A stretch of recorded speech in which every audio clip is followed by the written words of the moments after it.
Bonjour à tous et content de vous retrouver pour cette nouvelle émission de cette année-là avec autour de moi, on a des petits nouveaux. On va commencer par les anciens. Christophe, toujours là. Bonjour à tous, bonne année. Ouais. Ah oui, bonne année. Ah, c'est un peu tard, pardon. Ouais, c'est un peu tard là maintenant. Hein, bon, voilà, on fera. Allez, on y va. Bonne année. On retrouve notre ami, bien sûr, Olivier François. Bonjour. Vous allez bien, Olivier? Ça va très bien. Bon, parfait. Nous avons le plaisir d'avoir Daoud Bogzala. Bonjour. Bonjour Daoud. Et on a aujourd'hui le rédacteur en chef de la revue Éléments. Bon, le nouveau numéro est en kiosque en ce moment, je vous le montre, il est là, il est tout beau. Notre ami Xavier Aimant. Bonjour Xavier, bienvenue dans cette superbe émission légendaire qui fait le succès de TV Liberté depuis des années aujourd'hui. Et donc nous allons venir, nous, un peu en arrière, pas beaucoup, en 2020. Et en 2020, on avait sorti ce numéro sur le transhumanisme. Vous voyez, transhumanisme, marchand de futur, marchand d'illusions. Alors cette année 2020, mon cher Christophe, vous allez nous en parler un peu. Qu'est-ce qui s'est passé en 2020 exactement ? Je reviens à chaque fois sur un peu le concept de notre émission. Cette année-là, en fait, c'est cette année-là d'un numéro ancien d'Éléments. Alors généralement, on aime bien, on joue presque sur une fibre nostalgique, c'est des numéros relativement anciens. Bon là, c'est un numéro qui a 5 ans. C'est le numéro, je crois que c'est le numéro 180 de février 2020 que nos lecteurs peuvent se procurer en version physique. Et les anciens, on peut les télécharger. Donc, très belle couverture d'ailleurs dont vous êtes l'auteur, hein, Patrick. Oui, il paraît. Voilà. Alors, c'est février, c'est le tout début de l'année 2020. Alors, l'année 2020, c'est une annus horribilis, comme dirait l'autre. Le magazine Time l'a qualifié avec un sondage comme la pire année de l'histoire de l'humanité. Alors effectivement, nous, en février 2020, les problèmes commencent puisqu'on est en plein confinement mondial, ou en tout cas, il débute. Je crois que c'est précisément au moment de notre publication, c'est la fameuse ville chinoise de 12 millions d'habitants qui se confine. 12 millions, c'est beaucoup, hein, c'est presque le nombre de lecteurs d'Éléments, c'est énorme. Alors on arrive ensuite à la course au vaccin avec toutes ces espèces de problèmes invraisemblables, les vaccins Sputnik, AstraZeneca, c'est presque des noms de science-fiction. Qu'est-ce qui se passe en politique? Donc nous sommes 5 ans en arrière. En fait, c'est la défaite de Trump. Là, on s'inverse un petit peu, qui est remplacé par Biden. Il y a tout un tas de problèmes, effectivement. Très malade, d'ailleurs. Qui étaient, oui, déjà un peu impotents. Il y a les catastrophes. Je crois que c'est le moment où Beyrouth, malheureusement, explose. Il y a l'épouvantable guerre entre l'Arménie et l'Azerbaïdjan. C'est le moment où le Royaume-Uni sort de l'Europe, et puis aux États-Unis, on est dans les affaires, les problématiques raciales avec la mort de je ne sais plus, George Floyd, je crois qu'il s'appelle, voilà, avec les mouvements qu'on connaît. Donc ça, c'est 2020, donc il y a 5 ans. Alors, on n'a pas tellement le cœur à vous faire un petit panorama culturel et artistique parce que forcément, le monde est bloqué. Il n'y a pas grand-chose. Donc, en cinéma, je suis bien en peine de vous parler de quoi que ce soit. En littérature, non plus. Le livre qui a peut-être émergé en France à ce moment, c'est le consentement de Mme Strigora. Alors, je ne suis pas sûr que ça soit très, très malin d'en parler. Oublions ça. C'était alors juste pour saluer quelques morts de 2020, quelques grands disparus, des gens qu'on aime bien. Sean Connery disparaît. Le footballeur Maradona, le chanteur Christophe, et puis des gens qu'on aime bien comme Piccoli, le grand acteur Piccoli, Claude Brasseur, Robert Hossein. Voilà, c'est à peu près tout. Donc là, on est dans un contexte 2020 qui est quand même un peu lourd et enfermé. Alors en 2020, on avait parlé effectivement de l'intelligence artificielle, du transhumanisme. Le problème, c'est qu'en 2020, il n'y avait pas tous ces logiciels, et j'en profite pour vous montrer ce petit livre qui a sorti. C'est pour ça que j'ai fait cette émission. Hein, vous voyez, on est avec l'Institut Iliad qui a sorti ce petit livre, Artificialité intelligente, qui a peur de la diffusion de l'intelligence artificielle et pourquoi, de Stefano Vache, qui est un Italien qui, lui, est plutôt très confiant dans ces nouveautés, quelqu'un qui se réclame plus de Guillaume Fay, du futuriste ou de l'archéofuturisme. Xavier Aimant, aujourd'hui, il y a des logiciels qui permettent de faire le boulot que vous faisiez, vous, à la main. Ça va peut-être faire disparaître vos métiers d'écrivain, tout simplement. Et que je continue à faire pour le moment. Je n'ai pas encore personnellement testé ces logiciels pour pouvoir me rendre compte, mais j'ai quand même beaucoup d'échos qui en effet sont assez impressionnants sur la qualité et l'efficacité de ces logiciels. C'est évidemment inquiétant pour un certain nombre de métiers, les nôtres, ceux de journalistes en effet, puisqu'on peut maintenant produire des articles de façon totalement artificielle et numérique. Alors après, c'est peut-être une forme de présomption, mais j'ose espérer que, notamment au sein de la revue Éléments, il y a des éléments de style, d'écriture, de qualité de réflexion et de perspective que la machine n'est pas encore tout à fait capable de reproduire. Mais peut-être que je m'illusionne moi-même et que je ne connais pas l'étendue des capacités de ces machines. Mais c'est sûr que pour beaucoup de métiers, les perspectives sont assez inquiétantes. Les avocats, tout ce qui demande, oui, des écrits répétitifs, administratifs, etc., qui vont pouvoir être faits par des machines. Donc c'est pas, moi, une perspective qui me réjouit particulièrement, évidemment. Daoud. Si on prend l'exemple de ChatGPT, je ne sais pas si l'un d'entre vous a déjà fait l'expérience de copier-coller un article, mettons un article de François Bousquet par exemple, et de demander à ChatGPT de le corriger ou ce qu'il en pense. Alors, ChatGPT ne va pas seulement relever les coquilles ou proposer de simplifier le style. Comme il est paramétré de telle façon qu'il va vous dire « Attention, telle opinion peut choquer telle communauté, il ne faut pas de vulgarité, il ne faut pas de misogynie, il ne faut pas de rupture dans le style, vous êtes trop véhément. » Ça, c'est très intéressant, parce que ça montre que la technique n'est pas neutre et que le formatage ne s'arrête pas aux frontières des écoles de journalisme, mais qu'il peut être extrêmement postmoderne et automatisé. Parce qu'en fait, quand on parle d'intelligence artificielle dans cette histoire-là, en fait, c'est une sorte de bulle d'une énorme mémoire, mais qui est enfermée, c'est-à-dire qu'on ne peut pas faire ce qu'on veut. L'intelligence artificielle ne va pas vous inventer une nouvelle idée. Si on peut lui demander. Si on peut lui demander des idées créatives. Mais elle partira sur des bases qu'elle a déjà. Oui, mais elle est sans cesse nourrie par les questions que vous lui posez. Vous pouvez d'ailleurs l'induire en erreur. Vous pouvez lui donner des fausses informations. C'est une espèce de Wikipédia énorme, tel que c'est aujourd'hui. À propos pour montrer d'ailleurs cet aspect-là, il y a eu un cas récemment où on avait demandé à ChatGPT de faire un article sur la Shoah. Et il avait inventé la Shoah par noyade, ce qui évidemment n'a pas existé, la Shoah par noyade, c'est pure invention de ChatGPT. Et donc le mémorial de la Shoah avait évidemment corrigé en disant il n'y a jamais eu de Shoah par noyade. Mais comme elle mélangeait des sources et donc des faits historiques, et ça fait une sorte de goubi-goulga, elle avait produit une erreur. Mais c'est le ChatGPT qui avait produit cette erreur. Donc je pense qu'elle n'a pas de distance par rapport à elle ne sait pas encore synthétiser de manière intelligente et créative les événements par lesquels elle est nourrie. Ensuite, ce que pose comme problème aussi, à mon avis, l'intelligence artificielle, c'est qu'à force de l'employer, les capacités de création de l'homme vont peut-être s'amenuiser. C'est-à-dire qu'on fera confiance en cette espèce de grande machine de synthèse. Et donc, comme on disait que l'homme serait bientôt une sorte d'obèse qui, avec la disparition des métiers manuels, ne saurait plus faire quoi que ce soit de ses mains, il ne saurait même plus marcher. C'était les craintes qu'on avait dans les années 50-60, mais qui se sont en partie réalisées.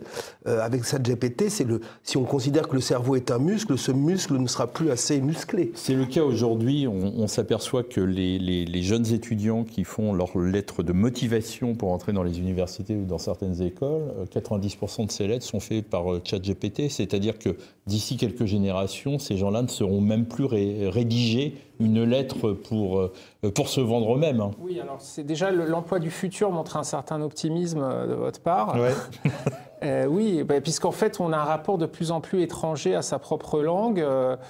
Bon, après, ça revient des années sur la déréliction du langage, et puis il y a une substitution de l'homme par la machine, mais notamment de la part de certains cadres dans le marketing, ils y vont à grands pas, et finalement, contrairement aux ludites que Marie-David évoquait il y a quelques années dans son excellente interview, eux, ils vont un peu comme des lemmings à leur propre perte, la fleur au fusil. Oui, dès aujourd'hui, l'essentiel des travaux scolaires et universitaires sont faits avec l'aide de l'intelligence artificielle. Il y a d'ailleurs des profs qui s'en amusent en disant qu'ils s'en rendent compte parce qu'en fait, les copies ont beaucoup moins de fautes d'orthographe que si c'était leurs élèves qui les rédigeaient eux-mêmes, et que c'est un des indices pour eux pour voir si ces travaux ont été faits par la machine. Mais c'est déjà très très très répandu. On a dépassé justement, à l'époque, c'était des choses qu'on anticipait ou qu'on craignait. Aujourd'hui, elles sont là. On a vu une accélération quand même formidable ces dernières années du développement de ces intelligences artificielles. Là, on parle de l'intelligence artificielle, quasiment du traitement de texte, finalement. Il y a d'autres types d'intelligence artificielle. Mais pour moi, ça ressemble presque à une énorme farce qui va s'effondrer d'elle-même, puisque en fait, tout ça est une espèce d'immense plagiat de conformisme.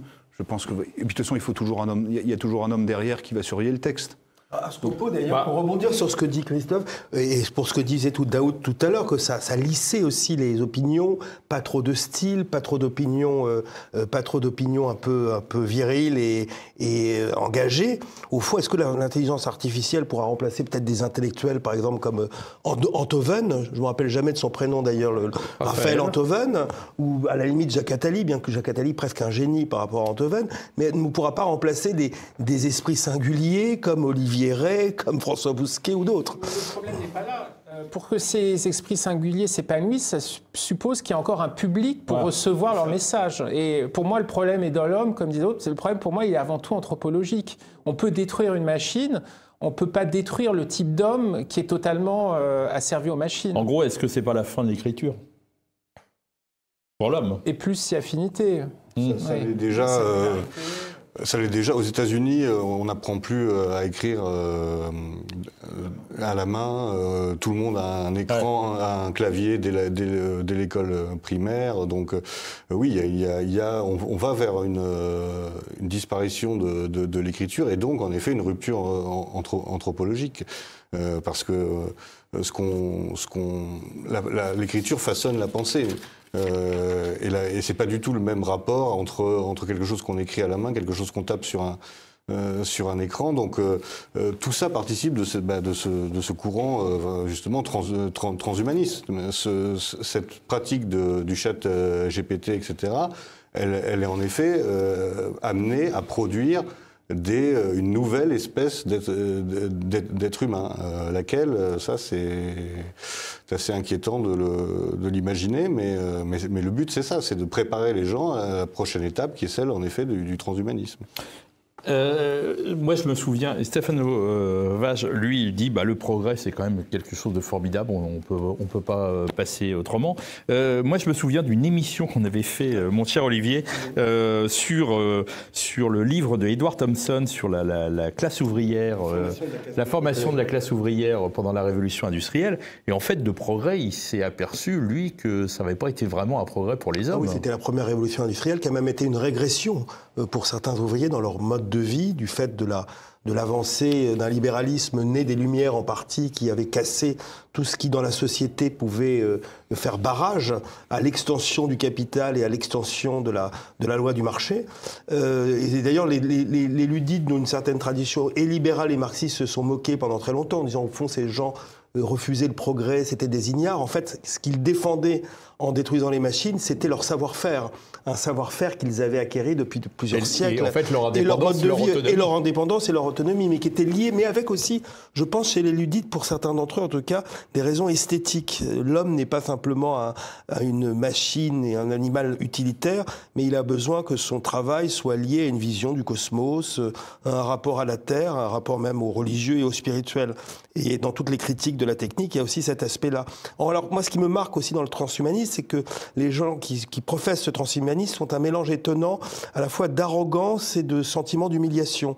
Il y a une très belle formule du philosophe Gunther Anders qui parle de ce rapport d'humiliation par rapport au monde de la machine qui est la honte prométhéenne. L'humain a honte devant la machine qui est évidemment plus efficace, moins faillible que lui. Et alors c'est la question que se peut se poser. Je n'ai pas lu le livre de cet Italien, mais la fascination que certains ont pour la performance de la machine et au fond nourrit un mépris pour ce qu'est l'homme faible, faillible, avec ses indécisions, etc. Ce qui, à mon avis, fait aussi la beauté de l'être humain, et non pas cette espèce de machine lisse et performante qui est de pseudo-surhomme au bout du compte, parce que au fond, ce surhomme de la technique, ce surhomme transhumaniste sera un homme augmenté, et pas un surhomme au sens de Nietzsche qui s'accomplit. Dans ce dossier, Jean-François Gauthier nous expliquait que la prétention de l'amélioration par une technique immédiate de vivant issue d'une longue chaîne de mutations aléatoires et lentes et multimillénaires relève de la mystification. C'est-à-dire que on est incapable de faire un homme aujourd'hui. On ne comprend même pas le cerveau et on aurait du mal quand même à l'augmenter. Il faut lier aussi, on en avait déjà parlé, le transhumanisme au trans. c'est-à-dire l'obsession du trans, l'obsession de la transgression de l'humanité telle qu'elle est, qu'elle soit notamment d'ailleurs une humanité sexuée, une humanité mortelle. Je pense que quand on s'intéresse un petit peu à la grande tradition philosophique et religieuse, notamment européenne, mais même ça se retrouve dans d'autres civilisations, ce qui fonde la dignité de l'homme, paradoxalement d'ailleurs, c'est que c'est un être mortel, c'est un être pour la mort, pour reprendre la formule d'Heidegger, un être pour la mort, et ce qui va définir peut-être cette qualité, c'est de se confronter à la mort. Et d'ailleurs, il y a une autre limite qui n'est pas encore franchie, c'est que c'est biologique, hein, c'est un truisme que j'énonce, mais une humanité de trans, c'est une humanité de stériles, d'hommes et de femmes stériles. Enfin, oui, mais on va vraiment régler les problèmes en faisant de la procréation totalement hors sol. On y est presque. Hein, donc ça va. C'est les problèmes que justement les transhumanistes se proposent de résoudre. Ce qui est terrible là-dedans, c'est qu'il y a une volonté, en effet, de nier la nature, de nier les lois de la nature et de devenir son propre Dieu. On veut tout contrôler et on veut remplacer Dieu et refuser la nature et ses limites et ses obligations. Et c'est pour ça qu'en effet le phénomène trans et le phénomène transhumaniste sont assez similaires, comme le dit Olivier. Et cette phase de transhumanisme, finalement, c'est la dernière phase de l'arraisonnement de nos existences par la technique. L'histoire de la modernité puis de la postmodernité, c'est progressivement la prise de contrôle du monde, de nos existences par la technique. Et là, c'est la phase où c'est même notre propre corps qui va être englobé, qui va être avalé par la machine. Et ce qui, moi, me semble un cauchemar, ce qui me frappe le plus, c'est que pour beaucoup, ça apparaît comme un avenir souhaitable. Il y a beaucoup de gens que ça enthousiasme, ces perspectives. Et c'est ça que je trouve assez terrifiant, moi. Et d'ailleurs, les rêves d'immortalité, tels qu'énoncés par quelqu'un comme Laurent Alexandre, qui est de se dire « je vais pouvoir devenir potentiellement immortel », en survivant à ma mort biologique, en gros en greffant sous forme d'une mémoire sur un processeur, quelque chose comme ça en dit long sur sa conception de sa propre humanité. En fait, c'est vraiment l'homme-machine. Il faudrait d'ailleurs transformer Laurent Alexandre en ordinateur ou l'enfermer dans un ordinateur, ses cendres dans une... Xavier Aimant, parce que notre ami Stéphane Auphage, qui est quelqu'un qui... on pourrait dire largement dans notre mouvance, c'est une vieille tradition, ça, chez les Italiens. Ça date même du futuriste. Ce côté, avoir peur d'être un conservateur, d'être pour la modernité, le progrès, on retrouve ça chez nous avec des gens comme Guillaume Fay qui ont énormément travaillé là-dessus. Ça fascine, ça. Hein. Oui, il y a une fascination pour la technique, pour le progrès, pour la dimension prométhéenne, comme on dit, de l'homme, qui est en effet assez développée, notamment dans les milieux, on va dire, de la droite plus ou moins radicale italienne, qui voit ça en effet comme finalement une poursuite du futurisme des années 20-30. Et donc il y a un courant qui n'est pas majoritaire, mais qui existe de militants politiques qui voient aussi ça comme une réponse, par exemple, aux problématiques démographiques qui sont particulièrement marquées en Italie. Donc, puisqu'on ne fait plus d'enfants naturellement, on va développer des moyens alternatifs technologiques pour faire des enfants. Comme on est numériquement faible par rapport notamment au phénomène migratoire, on va devenir des sortes de surhommes mécaniques. Donc, on compensera notre faiblesse numérique par une surdimension technologique, et c'est comme ça que l'on restera maître chez nous et que l'on pourra renouer avec la puissance que nous avons perdue. Donc il y a aussi cette aspiration à retrouver une puissance via une domination technologique sur d'autres peuples qui n'auront pas accès à ces nouvelles technologies. En discutant avec Guillaume Travers, notre grand économiste élément, il nous disait que ce sont quand même des gens qui sont contre le métissage, mais sont prêts à se métisser avec des machines. Oui. C'est vrai qu'il y a un paradoxe là-dedans. Il y a plus d'un paradoxe dans ces théories. Il y a aussi le fait d'être totalement aveugle aux questions écologiques, justement. Oui, parce que c'est pas très écolo, tout ça. Et aux limites, parce que si tout le monde est pucé, il faudra un nombre de matériaux rares totalement délirants que la Terre ne contient pas. Alors je sais bien que parallèlement, on aura déjà conquis Mars et d'autres planètes grâce à notre nouvelle star Elon Musk. Mais enfin, en l'état actuel des choses, il y a évidemment, même en termes pratique, c'est cette vision d'un monde où tout le monde aurait une puce et des bras mécaniques n'est pas tenable. Et ce qui me marque d'ailleurs, c'est la pauvreté, la médiocrité même des rêves en dehors du côté de l'exploit quantitatif. C'est la formule de Dominique Deroux quand il regarde l'arrivée à la télévision des astronautes américains sur Mars. Je crois que c'est un certain Armstrong. Il dit mais c'est Bouvard et sur Mars, pardon. C'est Bouvard et PQC sur la Lune. Ouais. Et qu'est-ce qu'ils ont à dire ces gens-là? Enfin, dire ils vont conquérir Mars, très bien. Quel exploit! Et il y a un côté un petit peu, excusez-moi, chez certains transhumanistes ou gens fascinés par les exploits de ce genre, un côté puceau qui est fasciné par l'athlète, par l'athlète qui est très fort. Parce qu'on peut avoir l'optimisme du dérisoire, parce que toutes ces questions d'intelligence artificielle, en dehors de l'ingénierie pure, qui sont, je ne sais pas, les ponts et chaussées, la médecine, bon, c'est peut-être très bien, mais là on parle finalement un peu de sciences humaines et d'anthropologie du quotidien. J'ai l'impression que tout ça peut très bien s'effondrer de soi-même par une espèce de bon sens élémentaire ou même de contraintes physiques absolues. Tout ça ressemble à une espèce de farce qui peut s'effondrer d'elle-même. D'ailleurs, j'ai le sentiment que, par exemple, sur l'éducation des enfants, pour ceux que ça intéresse, j'ai l'impression que la grande bourgeoisie californienne de tous ces gens-là, j'ai l'impression que depuis quelques années, il y a presque une tendance un peu inverse où les petits-enfants des fondateurs de Microsoft, en fait, ils écrivent sur du papier, ils jouent au boulier. Et je crois que Zuckerberg, je dis ça par hasard, il a des enfants, ils ont interdiction d'avoir un écran. Ils lisent des livres, tout simplement parce que... C'est une hyper-classe privilégiée. Oui, parce que ce monde qu'on décrit, ça suppose aussi une inégalité... Elle est quand même prescriptrice d'opinion. Oui, mais en fait, ces gens, ils distribuent aux esclaves le tititainment, toute la propagande via les séries Netflix. Et là, on peut être beaucoup plus pessimiste sur le consentement des masses à leur propre substitution, à leur remplacement, à leur asservissement, etc. Est-ce que ça va se faire disparaître en plus toute une classe sociale qu'on appelle la petite bourgeoisie qui vivait un peu de tout ça? Les jaunes avaient cette préscience-là de manière un peu intuitive. Je me souviens quand j'avais couvert le mouvement au tout début, où c'était très disparate, il y avait des ouvriers au chômage, il y avait des retraités, et une certaine aristocratie ouvrière qui était en voie de relégation. Et ils nous disaient c'est notre tour et la prochaine fois ce sera les notables, les médecins. Ils avaient quand même conscience de l'IA qui émergeait. Ils savent que les cols blancs ont peut-être numérotent leurs abattis. Ce qui est inquiétant, c'est qu'on a l'impression que les gens ne se rendent pas compte de ce risque de disparition, puisque si on en croit les sondages, alors on peut avoir des doutes sur les sondages, mais enfin, ça donne quand même un élément sur l'état de l'opinion.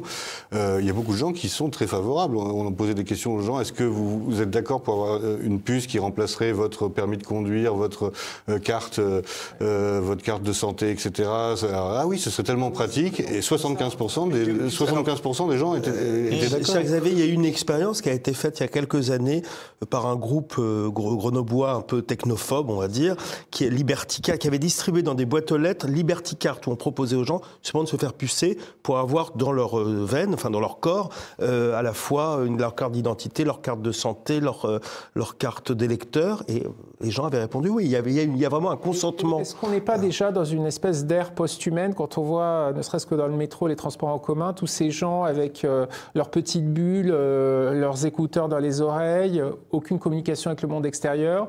Les formules de politesse sont tombées en désuétude, plus personne ne lit. Donc finalement, c'est un terreau anthropologique assez favorable à l'IA. C'est fait pour ça. Ouais. Moi, je pense que c'est une lente préparation pour nous amener, en effet, progressivement à accepter cette nouvelle étape transhumaine. Et comme tu le dis, Daoud, très justement, je pense que le terreau est malheureusement très, très favorable. Et c'est pour ça qu'à mon avis, il faut en parler, alerter et dénoncer ce qui, pour moi, est vraiment une dérive et des fausses bonnes idées. Le phénomène dépressif de masse aussi, je pense que ça, malheureusement, ça favorise Il y a un souci, on parlait, Xavier Léman parlait d'écologie, ça va être l'énergie qu'il va falloir pour mettre ça en place. On le sait, on ne l'a pas. Il me semble. Après, baby drill, hein, comme mais dit, si on prend la Bible, si on prend la Bible, l'archéofuturiste de Guillaume Fay, il décrit quand même un monde ultra inégalitaire où on a une espèce un Occident ultra mécanisé, ultra développé, et à côté de ça, une Afrique, une humanité d'esclaves et dont on spolie les sols, etc. Donc, est-ce qu'il peut y avoir, il faudrait demander ça à des gens de la gauche libertarienne, ultra-progressiste, prométhéenne, est-ce qu'il peut y avoir un monde égalitaire fait par l'IA? J'en doute. Ça me rappelle, mon cher Daoud, parce que vous l'avez interrogé, mais Stephen Smith, dans le dernier numéro, là on revient à notre époque, expliquait que tant que le niveau de vie africain restera sensiblement inférieur au niveau de la vie en Europe, il faut s'attendre à des migrations sans précédent. Donc de toute façon, dans ce monde-là, l'immigration arrivera et ce n'est pas la technologie et l'IA qui va pouvoir la remplacer. Non, mais de toute façon, de ce point de vue, tout le monde est intégré. Hein. Si on prend d'un strict point de vue technologique et économique, vous avez vu quantité de migrants avec des iPhones. Enfin, ça marche même comme ça, avec les passeurs. Peut-être qu'on pourra faire des manipulations génétiques ou des implants pour ne plus voir les migrants et on verra des dodécéphales blonds à la place. C'est vrai qu'on va vers une humanité où les biais cognitifs, où chacun est dans son biais cognitif et où il y a des confinements partout et des espaces séparés partout, ça c'est sûr.